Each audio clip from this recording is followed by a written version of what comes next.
Feast of the Preserver is a DCC RPG adventure by Shinobi 27 Games. It's for 5 to 8 characters at levels 3 to 4. It's written by David Fisher, who's done all the art as well, and Brian Van Hunsel's done the maps. And these are the same guys that gave us Trolls of Mistwood, so I'm a fan of both their works. Again, Brian Van Hunsel's done a great job of giving us really cool, I think, unique maps in his style. So this is a judge-only video. If you're a player, I wouldn't watch it. Obviously, everything will be spoiled should your judge decide to run it. And hopefully this video will help that judge decide whether or not he thinks it's going to be good for his group. So, cliff notes real quick on what's going on in this adventure. You have a town that's been fasting. They've got a feast coming up. And the players are going to get there some way. There's a couple different hooks to get them there. But what's happened is this whole town's pretty much been cursed by ghoul fever. And that's what the main starring big monster is in this adventure, is the ghoul. Much in the way that Trolls of Mistwood spotlighted the troll, this is going to spotlight the ghoul. So there's going to be tons of ghouls in it, lots of ghouls, and different types of ghouls. Could be animals that have got this fever as well, so they're kind of ghoulish. But you've also got a bit of a deep story that's happening, and I would say that the first couple pages of the adventure are the backstory. And as a judge, you're really going to want to read through that. It's a little bit lengthier than some DCC adventures, but it gives you a good grasp of what's happened, and it also sets up the patron that you get in the back of the book, who is pretty much the preserver himself, and kind of the big monster at the end of the adventure. But it's also a patron, so you're getting that in it as well. So you've got this town, they've got this feast, but they're all living ghouls pretty much, afflicted from the water. The water's tainted in the well that they've been using, so their livestock has it. They've got the ghoul fever. And what I want to really stress in this adventure is I think this is a adventure where it's going to maybe test the judges that run it as how well they can describe these citizens of this village. Baraton is his name, and not give it all up that these guys, that everybody in this town's a ghoul. Because I feel that if you oversell some of the properties of how they look, visually how they are, how they react, you're going to have to pretty much hold back your PCs from just possibly slaughtering everybody, doing something kind of outlandish. This is DCC, so some players may just think that they're going to need to start just tearing into everybody. So you're going to have cows that have this issue, this ghoul fever, dogs, the people that they come across. And so I think you need to have a very light hand on how you describe how they are, so you don't oversell them as being a monstrous freak like a ghoul. And your players could quickly escalate the situation if they think that they're in a town full of ghouls. So you need to kind of govern yourself a little bit whenever you're running this adventure. So you have pretty much 3 parts of this adventure. They show up in town, they see what's going on, and they find out by a man by the name of Lucian Bargus, who is a bit of a leader of the town, pretty much, and a charismatic person. He's also a major player in the adventure, and I would highly recommend the judge really nail the performance that they give this NPC, because he's a creepy kind of dude. Again, like I said, he's a major player, so you want to really, he's going to be kind of a focal point of information for the PCs. And he's just a character that could really be role-played really well. Again, he's also kind of a big bad guy in it too. So they're going to come to the town, they're going to find out what's going on, and what's happened is the feast is not happening because some bandits have stolen the food. And they've gone to a silver mine in the nearby area. So you've got a little bit of what's going on in this town as the first part, finding out the information from Lucian Vargas, and then secondly, going into this silver mine, where you have a typical kind of dungeon crawl through this mines. They're going to have some wandering monster tables.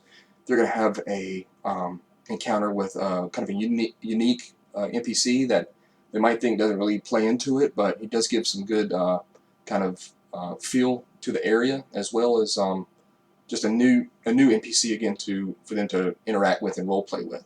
So that's a good thing. In the mines, that's your dungeon crawl. As a judge, you're going to want to ramp that up with your atmosphere, the creepiness of it, especially if the players have some suspicions about maybe what's going on with the people in the town. And again, they're going to be fighting ghouls, and they're going to be fighting ghouls all throughout this adventure. So that may be something that a judge might say, I might get tired of maybe all these ghouls.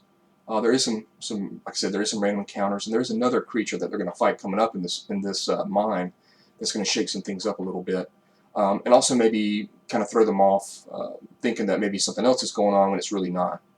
So, so that may be an issue with people, that it's got a lot of ghouls in it, and it's kind of, I would almost say, kind of one note in that regard. But that allows you as a judge to really nail this monster down. The way they act, the way they attack, the way that they're going to be in these mine shafts, and really ramp up that horror aspect of what kind of the ghoul is, as well as the atmosphere that they're in. So while they're in the mines, they're going to find out about the arachnophene, which is a new creature, and that's a new neat kind of demon spider creature. And again, that's another neat thing that you can run at them to shake them up a little bit. Pretty nasty encounter too. So what they're going to find out is that the bandits have been slaughtered. There is an NPC that survived. They get some more information out of her. And on their way back from the mine, they're going to run across a church. Well, they'll meet another interesting NPC. And again, that could possibly change some stuff up. This is a ghost, so that's kind of interesting to roleplay that. And there is a chance for possession as well. And then once they get back to the town, they're going to have to really choose what's happened. And there's going to be some stuff that kind of either escalates them in one way to a finality of it, or another third part in which they go and investigate Lucien Vargas's mansion, which is got a great map for it. And that's a neat setting to kind of put the players in, where now they're going from room to room in this kind of creepy house. They know that something's obviously going on with Lucien Vargas, and each room can have its own flair and its own atmosphere. And again, the adventure wants to try to push you into that horror mode, and I would tell you to definitely try to nail that with this adventure. I almost kind of see this last part as being the creepy house in a Call of Cthulhu type adventure, where you don't know what the next room's going to have, but it's going to have something that's going to be a clue. It's going to have something that's kind of nasty. And at the end of the adventure, you're going to come across your last boss, which you think is going to be Lucien Vargas. And the way that they play it out, it may be the actual preserver himself, who rises up from the well and is kind of the final encounter. So you get the preserver. He's the guy that's in the well that's been pretty much polluting the water for the people, and you're going to be able to get him as a patron in the back of the book. So that's a neat little addition to it. And it's got a really neat magical item that you find in Lucien Vargas's house, which I think is really, really rough. It's a very evil weapon, and it's just descriptively, it's a really nasty thing. So that's a kind of a neat thing to it that I enjoyed reading about. Really, other than that, it's I think you could probably run it in a couple sessions, probably 2. You could probably get it down to 1. It matters how quickly the players get out of town. If you have players that, as you know, they're going to go and they want to see every single thing, in the town and meet everybody, then sure, that can possibly elongate it out. But I would think by your first session, you're already deep inside the mine, if not maybe already finished with it, and face the arachnophene. And then maybe the second session you wrap it up. But like I said, if you don't, if you oversell the maladies that happen to